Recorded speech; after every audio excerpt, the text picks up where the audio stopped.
LEED 2012, now known as version 4, since the fourth draft was released just this month in June, we're looking at dramatic changes in the industry, really a focus on market transformation, performance base, and getting teams to work together and manufacturers to work and produce in a different way, including the information they disclose to the design and construction team. The LEED 2012 framework has changed quite a bit. On the left, you'll see LEED 2009, we had 9 prerequisites, 49 credits, and 7 categories. In LEED 2012, there are almost double the amount of prerequisites, so really more of a focus on what LEED is requiring teams to do.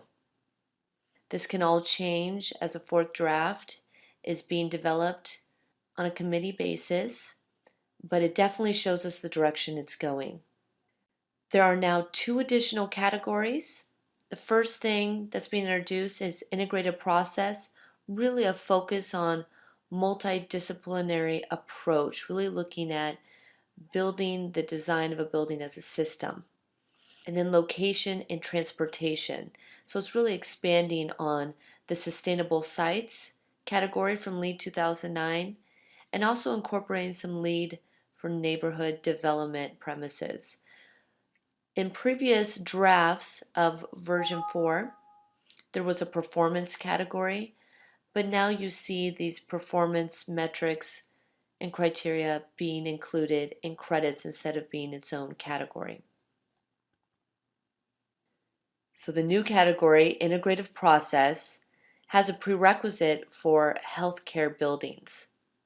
They must assess a preliminary rating goal, set target credits, and assign roles and responsibilities.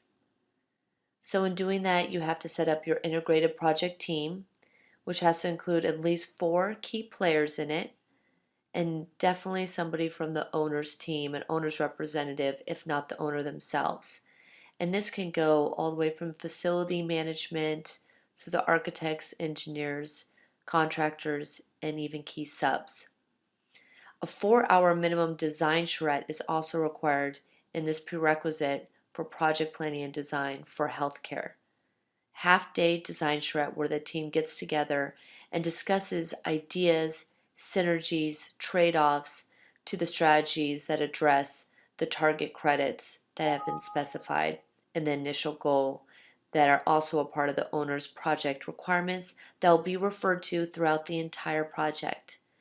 There's a process of learning from each other and coming up with strategies that you can't get when you're all working in your own silos that we see too much in the traditional building industry. So emphasis on pre-design and getting out of those silos where you're not interacting with the different disciplines and learning from each other.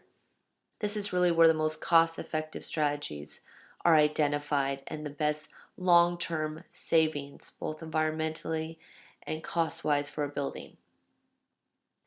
Implementation is a part of the credit for integrative process and also the prerequisite for healthcare. And that's assessing a triple bottom line approach that's really looking at the environmental benefits, social and health responsibilities, and also the economic life cycle costs of the impact of each strategy. You need to commit to gathering ongoing feedback, starting from pre-design through ongoing commissioning, getting feedback from property management, tenants, and facility staff. But it's important in pre-design to really look at those 3 areas. They can be customized per project. I have an example here of something I've used in initial assessments for LEED operations and maintenance projects, looking at tenant satisfaction, environmental performance, and life cycle costs. An integrated process has a discovery component to it.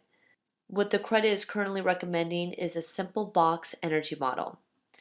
We're looking at programmatic and operational parameters. This is very important in identifying opportunities in the function of the building, how the systems are scheduled, And so the HVAC system is not working harder than it needs to be. Lights aren't turned on longer than they need to be, and everything's at optimal settings. This also has to do with tenant education as well. Site conditions are very important. Take advantage of the natural resources on that site. It may be natural ventilation techniques or passive solar, which comes into massing and orientation as well. Pre-planning for PV panels, possibly on a roof based on orientation, even if it can't be done at the time, possibly pre-wiring for it, taking advantage of passive solar on that southern exposure by maybe having some sort of thermal mass flooring, tile, concrete, and actually capturing that heat that will then release in the nighttime, and having a good overhang that blocks direct solar access when it's not desired in certain climates. So we're looking at both climate and bioregion. Also looking at basic envelope attributes. This is very important to the performance of the building. The envelope will determine an interplay with the HVAC system and the internal loads. Based on your window to wall ratios, insulation thickness, window types, that should be considered in the size of the HVAC system as well. Lighting levels, daylight harvesting and techniques can help reduce the electric lighting levels needed. Thermal comfort ranges are also important to take into consideration. Is it possible for tenants to keep on more layers in the wintertime, less layers in the summer, so the thermal comfort range can expand its traditional gamut? Plug and process loads also need to be looked at, and keep in mind the functionality of the building at the same time. There are a lot of phantom loads and plug and process loads that can be identified and get rid of and still keep full functionality. Here we just have an example of a model I've done to just assess where PV panels could be placed and other opportunities for a building. A plan is only as good as the implementation of it. So as part of this credit, implementation is key. They're asking to document results in the owner's project requirements, the basis of design, and of course implementing that into the eventual design. So we need to look at different effects it has on building site and program, building form and geometry. The geometry of the building will have effect on how much opportunity there is for daylight harvesting, building form as well in terms of taking advantage of passive systems such as natural ventilation or passive solar. Building envelope and facade is also important to gain information from that iterative process that can come from that simple box model that can give a lot of different comparisons quickly. And ultimately, that can come to downsizing of the HVAC system, the lighting, control systems, the materials it takes to build the building, and other systems. So that has to do with energy, but that same type of process needs to be implemented for water use as well. The example image is from OHSU Center for Health and Healing in Portland, Oregon. There are many synergies identified in an integrative process. The team worked holistically, cross disciplines, to look at how they could optimize opportunities, and they got substantial cost savings. They exceeded Oregon's energy code and ASHRAE requirements by 61%. They have 100% on-site rainwater reuse system and a bioreactor for wastewater that's then reused for both irrigation and toilet flushing. And all this was cost effective because it was looked at in pre-design through that discovery process. The next new category is location and transportation. So here's where we see a broader context of LEED. LEED 2009 included outside of the building and the site, and this just adds more emphasis on the community and the context of where a project is located and how it's then treated. Sensitive land protection was the first credit in sustainable sites for LEED 2009, formerly called site selection. So this is an example of them building on LEED 2009, taking it into a new category, and then just adding more parameters to it. In this case, also including that has to be a previously developed site. New to location transportation, more shifts from sustainable sites category from LEED 2009. We saw site selection, also development density, really taking in consideration the development density of the site and surrounding buildings and developments, and also community connectivity and diversity and the type of amenities around the project that you can walk to. Brownfields are now included in new location transportation and built upon to include priority designation. Example, that is Federal Empowerment Zone. HUD has made resources for this. And alternative transportation was also included now into location and transportation. So that included bicycle amenities, low emitting fuel, putting electric charging stations on site, and similar requirements that we saw in LEED 2009, just expanded upon in this new category and new credits. There's also more emphasis on infill sites in historic districts. Here we see at China a waterfront redevelopment on a previously developed site. Portland's South Waterfront and the Pearl District are both examples of brownfields that were redeveloped into vibrant communities, and LEED is really trying to take that into consideration in this version 4. The location and transportation category is also including components of LEED for neighborhood development, really incentivizing how the different rating systems interplay with each other. So you can get up to 16 points depending on the certification level of locating in a Stage 2 pre-certified neighborhood development plan or Stage 3 LEED certified neighborhood development. This is an example of a LEED neighborhood development pilot I worked on in 2007 in Dubai, just showing the scale of a LEED neighborhood development. And so this will correlate to one of those buildings located on one of those sites. And once again, taking consideration of the larger context and that LEED neighborhood development is really thinking of that broader scale on a community or city level. New sustainable sites category credits. So sustainable sites was a part of LEED 2009, and new credits are included are particular to healthcare. There's a connection to the natural world, direct access for patients, and places of respite. Here we have some pictures for OHSU Center for Health and Healing, used as a case study since it was the first healthcare facility to achieve LEED Platinum. And they did things before they even were a part of the LEED rating system at that time.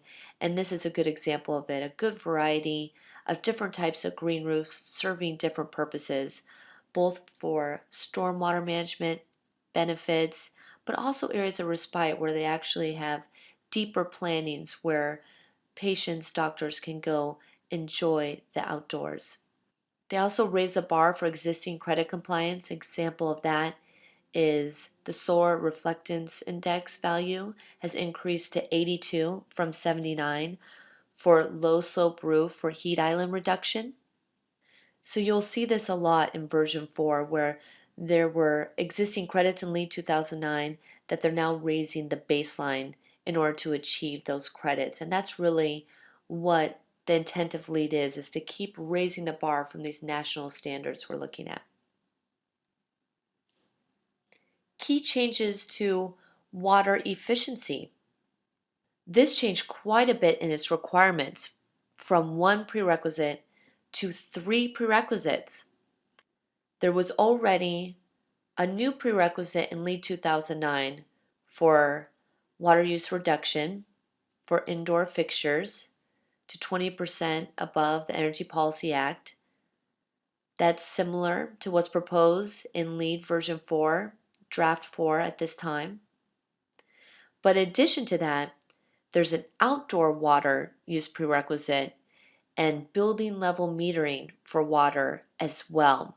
So all LEED certified buildings will at a minimum have to reach minimum levels of water use reduction for indoor water, outdoor water, and also meter actual usage, which is very important for case studies and learning was actually performing in these buildings. So there's an example of how performance is emphasized even though that category is not seen at this time in version 4.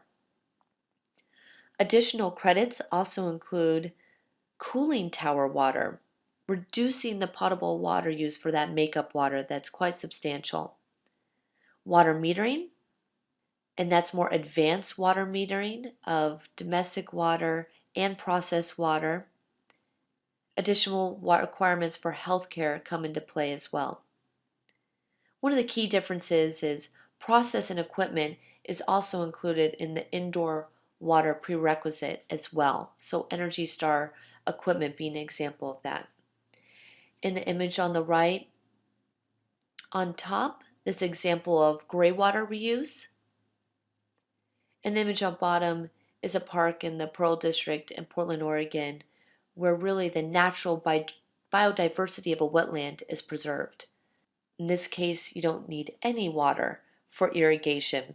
So really looking at native species and preserving or restoring those habitats.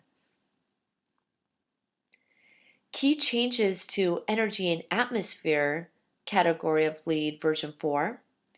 There's an additional prerequisite, meaning it's mandatory for all LEED buildings to achieve, is building energy metering. So once again, really looking at how these buildings are actually performing and gathering that data so we get a good basis for evaluating which strategies are performing the best in different climates and building uses.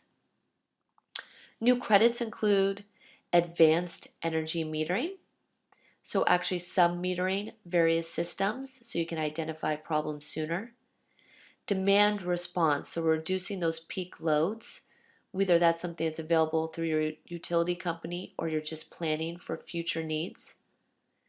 Green power was something we saw in LEED 2009, but in addition to that credit, we also see carbon offsets. And the goal is higher, so you can do a combo of the two or separately, but you have to do a minimum of 50% of your total energy consumption in order to get the credit. And there's more points available for doing 100% of your energy consumption covered by green power and or carbon offsets. So that's really starting to invest in our whole economy advancing as a whole to give more opportunities and bring down the costs of renewable energy and clean tech alternatives.